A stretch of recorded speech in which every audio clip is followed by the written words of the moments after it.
This short video will tell you how to use the BallotClick system for voting in your caucus. Now, we only have this video as training for people who are going to be managing the voting. So this will be the precinct chair or someone designated by the precinct chair. We do not have a video for people who just are showing up to vote. If that requires a video, then the system is obviously way too complicated. So the first thing that's important to note is this is a technical video, and you should follow the instructions of your party leaders. If they're telling you to do something different or how to do the voting, whatever, then you should give heed to their instructions. Nothing that I say overrides the instructions of your party leaders. So here's some things that you need to do to be able to do BallotClick voting. First is practice in advance.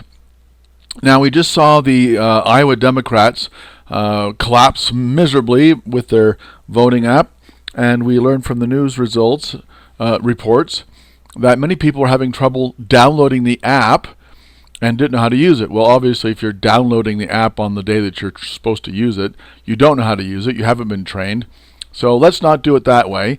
Let's do it the right way, and let's make sure that we get the app in advance and practice enough so that you have confidence, you know how it works and that it does work, and then you won't be embarrassed in front of your caucus. You'll also require authorization codes in advance. You'll be able to order through the app authorization codes to be emailed to you. These authorization codes serve three purposes. First of all, they prevent anyone from voting in your precinct that doesn't have an authorization code. So it prevents people from other precincts from voting in your precinct. It prevents people who are not authorized to vote from voting in precinct. It restricts people from voting more than once. People can actually vote as many times as they want, but it only counts one vote per authorization code. And it also allows you to share devices in a way that I'm going to describe for you in a minute. So everyone has to get a unique authorization code. We can't use the phone number, by the way, because that would not be private. So we don't use any information from the phone. Everything is completely anonymous because these voter authorization codes are handed out at random. You also need to decide how to handle people who will have technical problems. So there will be people who don't have a smartphone, they don't have a data plan, and do not try to use the Wi-Fi. It won't be fast enough. There'll be too many people trying to use the Wi-Fi. Everyone generally has a data plan anyway. It's not that big of a deal. If someone does not have a data plan, then they will not be able to use their device, but maybe they can use someone else's devices. So there's a few ways of doing it. Now, one time I did it this way. I simply, I was handing out the authorization codes, and I said, look, if you can't make this work on your phone, or you can't download it or whatever, or you don't want to use it, then you just turn in your authorization code, and I'll give you a yellow 3x5 card. And that's your voting credential, a yellow 3x5 card, or whatever you want to print them up, however fancy you want to be. Then what we did is we had about 150 people, and about 10 people wanted to vote on paper ballots. And if you have a yellow card, you can vote on paper ballots. So then we had everybody vote using the app, except for we picked up 10 ballots from these 10 electronic Luddites, and we just counted their paper votes, and then we added it to the totals from the electronic voting, and that was our outcome. The biggest problem there is getting the math right when you add the paper ballots in. So I think a better solution is to provide extra voting stations. Now, if you're using the BallotClick caucus system for registration, you probably already have 6 to 8 people who are checking in already using a tablet. So during the voting, you just say, okay, if you have a problem with your device or you don't have a device, then you go to one of these this table, and they will help you to vote. And the person who wants to vote takes their authorization code, puts it into the tablet, does their vote, and then log out, and then that tablet can be used by somebody else. Same way that you can share devices. So if you have a couple there and only one of them has a smartphone, or if they don't have one, but somebody sitting next to them has a smartphone, they can share smartphones. And the way that works is the voter puts in their authorization code, then they vote, then they log out, and they just hand the phone to the next person. And then the next person puts in their authorization code, and then they vote and log out. And that way, people can pass the devices back and forth. You can vote on any device. All you need is your authorization code.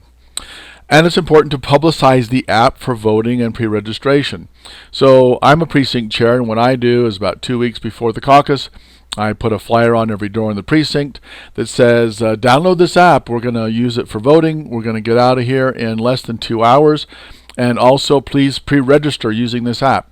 And pre-registration will help you to skip the lines.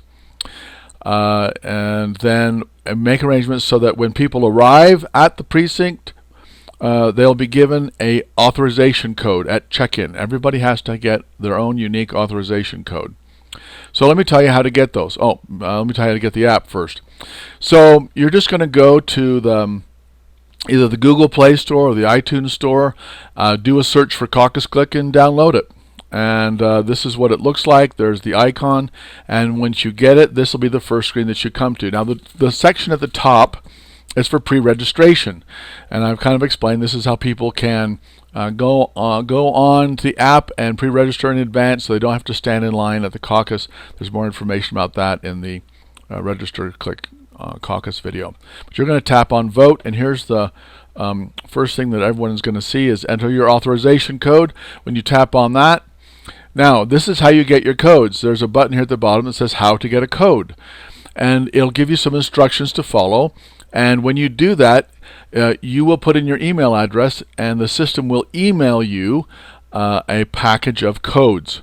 Now you're going to get 20 codes for testing, and these codes are formatted to fit on Avery labels. I believe it's the 5160 label format.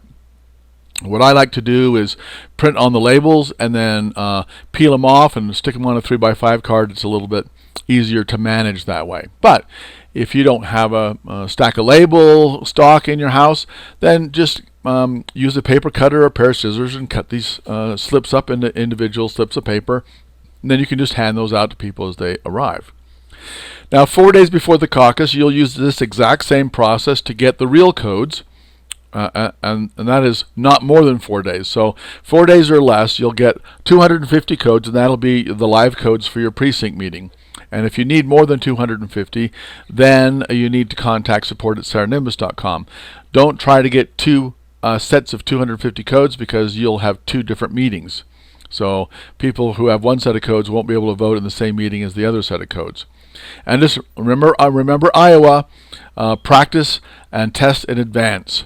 So we make sure that we have got this whole process running like a smooth top. Now everybody needs a code, and you will too. You need the manager code. And the manager code will give you additional menu items for managing the voting that no one else will see. You know this is the manager code first because it's the first one, but also it says manager code right next to it on the label. So you will enter your manager code here. Everyone else will enter their codes, and then everyone will get this screen on the app. So this is what everyone does to vote, and it's very simple. So after you put in your authorization code, then you can get a ballot and vote. You can look at your own vote history and see how your vote was recorded. You can see the ballot results for a particular ballot. Now we don't have a we're not assuming that you have an overhead projector or something that you can show everyone, what the results are. So in BallotClick, everyone can see the results the same as you. So all voters, when the voting is closed, can click on View Ballot Results, and everyone gets the same screen. It's completely transparent and complete accountability. Okay, and there's that log out button that you can use if you want to pass your device to another person. And this is what you will see. This Manage Meeting button is what the meeting manager will see that no one else does. Now when you tap on Manage Meeting, you get this. And again, it's a very simple step-by-step process. First, you prepare a ballot. Then, just like a paper ballot voting, you have to open the voting. When the voting is open, people can get a ballot and vote. Then, when everyone's had a chance to vote, you're going to close voting. And then you'll be able to preview the ballot results if you want to see it ahead of everyone else. No one else can see the ballot results until you click on Release Ballot Result. So as soon as you get to Release Ballot Result, you just tell everyone, okay, now view the ballot result, and then you can describe what happened, and that's how people know what the results of the election were. Now, when you prepare a ballot, you'll get these choices. For example, you can clone a previous ballot, which is if you, for example, have 6 people running for precinct chair, and you have the election and only one drops off, then instead of creating a new ballot where you have to put in 5 names, you can clone the previous ballot, delete a name, and now you've got your new ballot. So it's a big time saver. But let's go to create a ballot. You'll get a screen like this. Number of votes for each voter is just what it says. So if you are electing, let's say you're electing 5 delegates, and you've got 9 people running, well then everybody can vote for 5 delegates. And then those who get a majority can win, and then if you don't get a majority, you drop some off and vote again. So this tells you how many votes each person can cast in this election.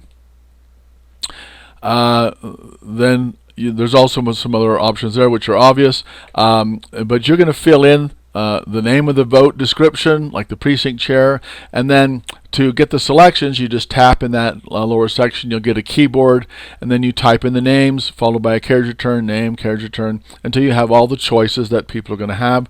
Then you tap on Create Vote.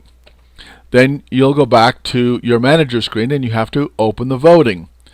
Now, if you want to vote, you'll have to click on Vote and go back to the vote screen, which is what everyone's using. So everyone will see this screen, and you have to tell them, all right, now tap on Get Ballot and Vote. This is why we don't need an instructional video for the people using the app to vote, because you're going to tell them what to do. All right, get ballot and vote. And then after you've released the ballots, you can tell them, okay, now tap on View Ballot Result. So you can see that you want to practice this a little bit ahead of time.